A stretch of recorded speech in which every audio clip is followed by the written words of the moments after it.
இந்த வீடியோவை உங்களுக்கு வழங்குபவர்கள் இந்திரா ப்ராஜெக்ட்ஸ் இன்ஜினியரிங் ஃபியூச்சர். நடிகர்களின் ஆதிக்கம் அதிகமாக இருக்கும் போது அரசியல் வளரும்.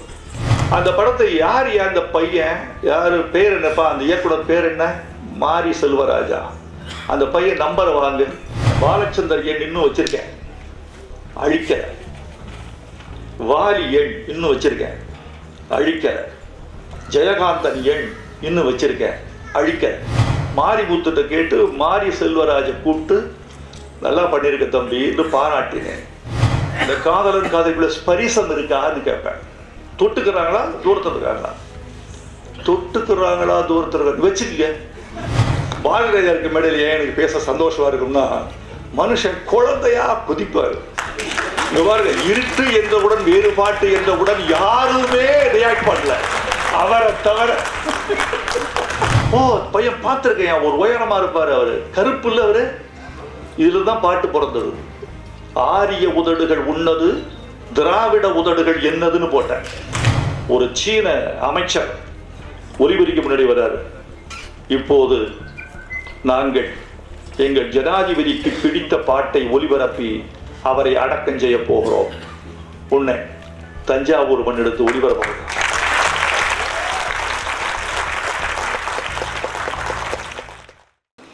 தமிழ் சினிமாவில் எப்போதுமே காலந்தோறும் என்று சொல்லலாம் 3 பேர்களின் ஆதிக்கம் அதிகமாக இருக்கும். ஒவ்வொரு காலகட்டத்தில் ஒவ்வொருவரின் ஆதிக்கம். தயாரிப்பாளர்களின் ஆதிக்கம் ஒரு குறிப்பிட்ட காலகட்டம். நடிகர்களின் ஆதிக்கம் அது ஒரு குறிப்பிட்ட காலகட்டத்தையும் தாண்டி தொடர்கிற ஆதிக்கம். மூன்றாவது முக்கியமான ஆதிக்கம் இயக்குனர்களின் ஆதிக்கம். தயாரிப்பாளர்களின் ஆதிக்கம் அதிகமாக இருக்கும் போது செல்வம் புரளும், செல்வம் வளரும்.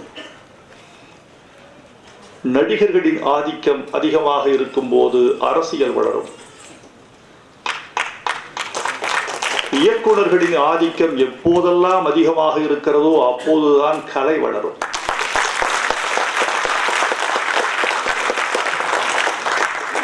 இன்று இளைய தலைமுறை இயக்குனர்கள் சிலரும், மூத்த தலைமுறை இயக்குனர்கள் ஒரு மூவரும் இந்த மேடையில் கொலுவித்து இருக்கிறார்கள்.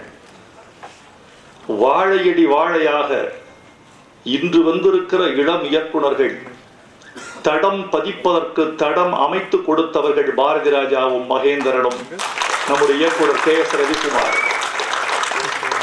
இன்னும் பல பேரை நான் சொல்ல முடியும். இந்த மேடையில் இருப்பதனாலும் அவர்கள் மீது நான் கொண்ட காதலினாலும் நான் சில செய்திகளை சொல்ல வேண்டும் என்று ஆசைப்படுகிறேன்.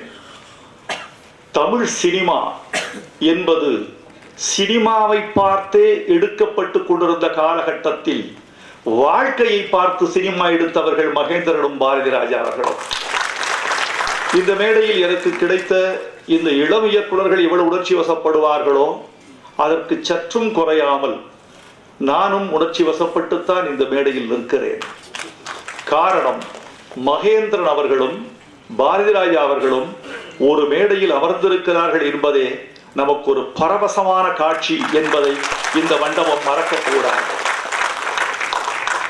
அந்த 2 பேருடைய தடம் ஒற்றித்தான் இன்றைக்கு இருக்கிற இளம் இயக்குனர்கள் வந்திருக்கிறார்கள் என்று சொல்வதில் எனக்கு எந்த தயக்கமும் இல்லை. சூரியனின் பாதிப்பு இல்லாமல் இந்த பூமி என்கிற கிரகத்தில் எந்த ஒரு உயிரும் இல்லை என்பது மாதிரி மகேந்திரன், பாரதிராஜா, பாலச்சந்தர் போன்றவர்களின் பாதிப்பு இல்லாமல் இளம் இயக்குனர்கள் இருப்பதற்கு வாய்ப்பு இல்லை என்பது என் எண்ணம். அதனால் நான் அவர்களையும் போற்ற வேண்டும், இளம் இயக்குனர்களை வாழ்த்த வேண்டும், சேரனையும் போற்ற வேண்டும். சேரன் எதையும் நுட்பமாக பார்க்கிற பார்வை உள்ளவர். எதையும் மேலோட்டமாக பார்ப்பது வேறு. எந்த பொருளை எடுத்துக்கொண்டாலும் அந்த பொருளின் அடி ஆழம் வரை சென்று தன் பார்வையை, சமூக விமர்சனத்தை, தன் கலை நேர்மையை அந்த பாத்திரத்துக்குள் புகுத்தி அதை வெளியே கனகச்சிதமாக கொண்டு வரக்கூடிய ஆற்றல் உள்ளவர் சேரன். வெற்றி தோல்வி என்பது 2ஆம் பட்சம், முயற்சிதான் முதல் பட்சம். வெற்றி என்பது புலகாங்கிதமாகிறது, தோல்வி என்பது அனுபவமாகிறது. புலகாங்கிதம் மறைந்து போகும், அனுபவம் தழும்பு மாதிரி தடவிக்கொண்டே இருக்கலாம், அது காயத்தை காட்டிக்கொண்டே இருக்கும். அந்த அனுபவம் தான் அடுத்த தலைமுறைக்கு ஒருவர் இட்டு செல்கிறது. அவருடைய தவமாய் தவமிருந்து என்ற படத்திற்கு நான் பாட்டு எழுதவில்லை. ஆனால் நண்பர்கள் எனக்கு நான் ஒரு படம் பார்க்க வேண்டும் என்றால் ஊரே என் காதில் வந்து ஓத வேண்டும். நானா போய் பார்க்க மாட்டேன். அதெல்லாம் சின்ன வயசுல சிவாஜி எம்ஜிஆர் படம் பைத்தியம் பிடித்து கீற்று கொட்டகையில் அடைந்த காலம். கல்லூரிக்கு படிக்க வந்த பிறகு கொஞ்சம் சூஸ் பண்ணி பார்க்கக்கூடிய பழக்கம் வந்துடுது. 70 கல்லூரிக்கு வந்த உடனே இதெல்லாம் வேணாம், இதை பார்ப்போம் என்று சூஸ் பண்ணக்கூடிய ஒரு பக்குவம் அப்போ வந்தது. ஊரே சொல்கிறது தவமாய் தவம் இன்னும் பார்க்கலையா, நீங்க பார்க்கலையே, எப்படி பார்க்காம இருக்கீங்க? இப்படி சொல்லி சொல்லி சொல்லித்தான் என்னை படம் பார்க்க வைப்பார்கள். இப்போது அப்படித்தான் நான் பரியேறும் பெருமாள் பார்த்தேன், 96 பார்த்தேன், ராட்சசன் பார்த்தேன். அந்த படத்தை யார் அந்த பையன் யாரு பேர் என்னப்பா, அந்த இயக்குனர் பேர் என்ன, மாரி செல்வராஜா. அந்த பையன் நம்பரை வாங்கு. யார்கிட்ட வாங்கினேன்? இயக்குனர் நடிகர் மாரிமுத்து. நடிகர் மாரிமுத்து என்னுடைய நண்பர், எனக்கு உதவியாளராக சில காலங்கள் இருந்தவர். அந்த படத்தை அவர் நடித்திருந்தார். யார்கிட்ட எண் வாங்க, எண் பிடிப்பது அவ்வளவு சுலபம் இல்லை சினிமாவில். எவனவன் எண்களை சேமித்து வைத்திருக்கிறானோ அவன்தான் சமூகத்தை சேமித்து வைத்திருக்கிறான். உங்க கை தொலைபேசியில ஆண்டுக்கு ஆண்டு சேர்த்து வைத்திருக்கிற எண்களின் எண்ணிக்கையை கூட்டிட்டு பாருங்க. நீங்க கடந்த ஆண்டை விட இந்த ஆண்டு குறைந்திருக்கிறதா என்றால் நீங்கள் சமூகத்தில் பின்தங்கி விட்டீர்கள். கடந்த ஆண்டை விட இந்த ஆண்டு எண்கள் கூடியிருக்கிறது என்று சொன்னால் சமூகத்தின் நீரோட்டத்தோடு நீங்கள் நகர்ந்து கொண்டிருக்கிறீர்கள் என்று அர்த்தம். நான் என்னுடைய எண்ணில் பாலச்சந்தர் எண் இன்னும் வச்சிருக்கேன், அழிக்கல. வாலி எண் இன்னும் வச்சிருக்கேன், அழிக்கல. ஜெயகாந்தன் எண் இன்னும் வச்சிருக்கேன், அழிக்கல. அப்படி தள்ளிட்டே வர்ற போது, அந்த எண்கள் வருகிற போது அவர்களோடு பேசத்தான் முடியவில்லை, நினைத்து பார்த்து கொஞ்ச நேரம் நெகிழ முடியும். அந்த நிகழ்ச்சிக்காகவே அந்த எண்களை எப்படி வைத்திருக்கிறேன். மாரிமுத்துட்ட கேட்டு மாரி செல்வராஜை கூப்பிட்டு நல்லா பண்ணியிருக்க தம்பி என்று பாராட்டினேன். என்ன காரணம் என்றால், நல்ல படங்கள் வருகிற போது ஊடகங்களும் சமூகத்தில் கொஞ்சம் முன்னோடி இருக்கிறவர்களும் அவர்களை பாராட்டினால்தான் அந்த கரவொலிக்கு இணையான சங்கீதம் ஒரு கலைஞருக்கு வேறு எதுவுமே இருக்க முடியாது. இந்த 2 இயக்குனருடைய படங்களை பார்த்துத்தான் இவர்களெல்லாம் தெரித்து வந்திருக்கிறார்கள் என்பது ஒரு பெரிய உண்மை. சேரன் நுட்பமாக பார்ப்பார் என்று சொன்னேன் அல்லவா, அவரோடு பாட்டு எழுதுவது என்பது கொஞ்சம் மகிழ்ச்சியான விஷயமும் கூட, கொஞ்சம் சிரமமான விஷயமும் கூட. என்ன தெரியுமா, நான் பல இயக்குனர்கள் பாட்டுக்கு சொல்லுகிற போது என்னன்னா, பாட்டு எழுதுங்க சார். என்ன பாட்டு? ஒரு காதலன் காதலி சந்திச்சுக்கிட்டாங்க, அங்க பாட்டு. சரி, இந்த காதலன் காதலிக்குள்ள ஸ்பரிசம் இருக்கான்னு கேட்பேன். தொட்டுக்கிறாங்களா தூரத்தில் இருக்காங்களா? தொட்டுக்கிறாங்களா தூரத்தில் இருக்காங்க வச்சுக்கங்க, நீங்க வச்சுக்கங்க. அவன் 2 பேரும் நகரத்து பின்புலமா கிராமத்து பின்புலமா? கிராமத்துல சந்திக்கிறாங்க, அவன் நகரம். இவன் என்ன தொழில், அவள் என்ன தொழில், குடும்பம் இருக்கா, சந்திக்கிற பொழுது என்ன? காலை என்றால் பாட்டு வேறு, உச்சி வெயில் என்றால் சொற்கள் வேறு, மாலை என்றால் பாட்டு வேறு, இரவு என்றால் வாக்கியங்கள் வேறு. நிலவு இருந்தால் வேறு பாட்டு, விண்மீன்கள் இருந்தால் வேறு பாட்டு, லாந்தர் வெளிச்சம் இருந்தால் வேறு பாட்டு, இருட்டு என்றால் வேறு பாட்டு.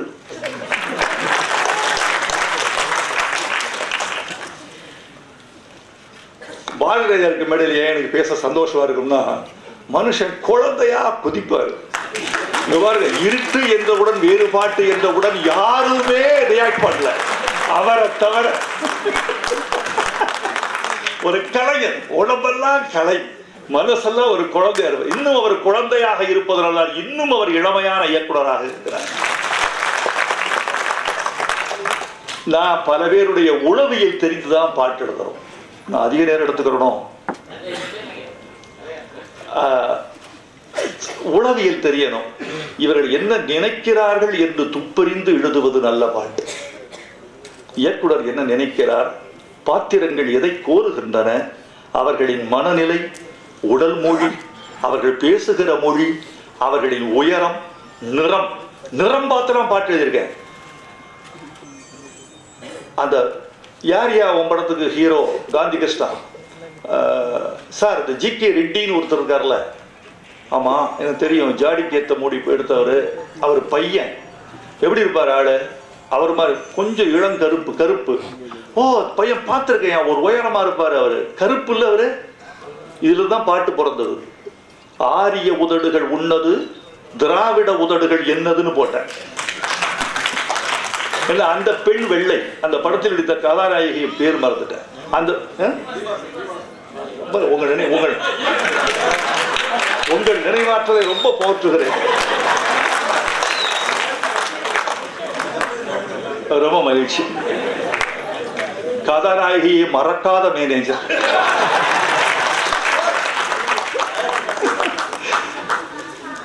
இது நிறம், நிறம் கூட சொல்லக்கூடாது. அவர் சேரன்ட்ட கேட்டேனே, ஒரு சார் ஒரு வந்து மண்பானை செய்கிறவன் ஒரு பெண்ணை வணைகிறான்ங்கிற பாட்டு. இதுக்கு பாட்டு முதல் வரியை கொடுத்தது வந்து இவர், நம்ம யாரு, நம்ம தேவா. தஞ்சாவூர் மண்ணு எடுத்து தாமரை, இது ஒரு ஃபோக். வெட்டி வேறு வாசம் கூட ஃபோக் தான், அது கூட அதெல்லாம் ஃபோக்கு தான், பழைய வரிகள் தான். அதுக்கு பிறகு இணைப்பது ரொம்ப சிரமம். தஞ்சாவூர் மண்ணு எடுத்து, நான் அப்புறம் கேட்டேன், ஏப்பா நல்ல விஷயமா இருக்க, எல்லா ஊர் மண்ணு எடுத்துருவோமா? தஞ்சாவூர் மண்ணு தாமரை எல்லா ஊர் மண்ணு எடுத்து எப்படி சார் எடுப்பீங்க? எடுத்து பார்ப்போம், முயற்சி பண்ணுவோம். இந்த பாட்டுக்கு சேரனுக்கு ஒரு பெரிய, இந்த பாட்டுக்காக சேரனுக்கு நான் வந்து பாராட்டு சொல்ல வேண்டும். இது பாட்டல்ல, ஒரு வரலாறு, கடல் கடந்த வரலாறு. இந்த பாட்டு, ஒரு பாட்டு எழுதணும்னா இப்படி ஒரு நினைவை அது வந்து கிளப்பி விட்டு செல்ல வேண்டும், தடம் பதிக்கணும் ஒரு பாட்டு. பாட்டு என்பது போகிற போக்கில் கலைந்து போகிற பாசிங் கிளவுட் அல்ல, கடக்கும் மேகம் அல்ல. ஒரு பாட்டு நிக்கணும். இன்னைக்கு பல படங்களுக்கு பாட்டு தான் முகவரி. முல்லை மலர் மேலேன்னு பாட்டு வந்தோன்ன உத்தமபுத்திரன் வந்துருது நமக்கு. கண்ணில் வந்து மின்னல் போல் காணுதேன்னு சொன்னோம்னா நாடோடி மன்னன் வந்துருது. பட்டுச்சேலை காற்றாளர் சொல்லணும், தேவரை நீர் வந்துருது, ஞாபகம் வந்துருது. பாட்டு என்பது முகவரி. இந்த பாட்டுக்கு இருந்த வரலாறு பெரிய வரலாறு. சேரன், நானும் என் நண்பர் வந்து சிங்கப்பூர் விமான நிலையத்தின் வெளிவட்ட சாலையில் மாலையில் ஒரு வாக்கிங் போயிட்டு இருக்கோம், நடைப்பயிற்சி. பேசிட்டே போறோம். தூரத்துல ஒரு பெரியவர், அவர் பக்கத்துல கொடையோட ஒரு இளைஞர், 2 பேர் வந்தாங்க. நாங்க இப்படி கடக்கிற போது என்ன பார்த்தாரு. அவரு பார்த்துட்டு, நீங்க வைரமுத்து தானே? ஆமையா, என் பேரு வைரமுத்து. என்னங்கய்யா? உங்க பாட்டிலேயே எனக்கு ரொம்ப பிடிச்ச பாட்டு தஞ்சாவூர் மண் எடுத்து. ஏன் அப்படி கேட்டேன். என்னுடைய பூர்வீகம் தமிழ்நாடு. மூதாதையர்கள் காலத்தில் நாங்கள் இடம்பெயர்ந்தோம், புலம்பெயர்ந்து வந்த தமிழன் நான். ஆனால் என் பூர்வீகம் எது என்று எனக்கு தெரியாது. 3 தலைமுறைகளுக்கு முன்னால் இடம்பெயர்ந்து வந்து விட்டோம். இந்த பாட்டை கேட்கிற போது இந்த ஊருக்குள்ள ஒரு ஊர் தான் என் பூர்வீகமோ என்ற ஏக்கத்தை என் நெஞ்சில் இது எழுப்புகிறது. அதனால் இந்த பாட்டு வருகிற போதெல்லாம் பாஞ்சாலங்குறிச்சியா, கஞ்சனூரா, சங்ககிரியா, நான் தேடி இது இருக்குமோ என்று நான் கேட்டு பரவசப்படுகிற பாட்டு இது என்று சொன்னார். கடந்துட்டார். இவர் பேர் என்ன? இவர் நாதன். சிங்கப்பூர்ல அவர் என்னவா இருக்காரு? சிங்கப்பூரின் ஜனாதிபதியா இருக்காரு. He was the sitting president. சிங்கப்பூர்ல ஆண்டு கொண்டிருந்த ஜனாதிபதி நாதன். அப்புறம் எனக்கு ஒரு தொலைபேசியில் பேசினாரு, நண்பர்களானோ, அது வேற விஷயம். அப்ப தெரியாது. இதெல்லாம் முக்கியம் தம்பி. சேரன், உங்களுக்கும் இந்த தமிழுக்கும் தேவாவுக்கும் அந்த பாடிய கிருஷ்ணராஜ் இவங்களுக்கெல்லாம் ஒரு வரலாறு இருக்கு. நாதன் இறந்துட்டார், சிங்கப்பூர் ஜனாதிபதி இறந்துட்டார், அவருடைய சடலம் கிடத்தப்பட்டிருக்கு. அகில உலக பிரதிநிதிகள்லாம் அஞ்சலி செலுத்துவார்கள். சிங்கப்பூர் சின்ன நாடாக இருக்கலாம், மூர்த்தி சிறிதாயினும் கீர்த்தி பெரிது, வீரியமிக்க நாடு. உலக பிரதிநிதிகளாக வந்திருக்கிறாங்க எல்லாரும். ஒரு 120 நாடுகளின் பிரதிநிதி வந்திருக்கிறாங்க அஞ்சலி செலுத்த. ஒரு சீன அமைச்சர் ஒலிபெருக்கி முன்னாடி வர்றாரு. இப்போது நாங்கள் எங்கள் ஜனாதிபதிக்கு பிடித்த பாட்டை ஒலிபரப்பி அவரை அடக்கம் செய்ய போகிறோம். உன்னை தஞ்சாவூர் மண் எடுத்து ஒலிபரப்ப.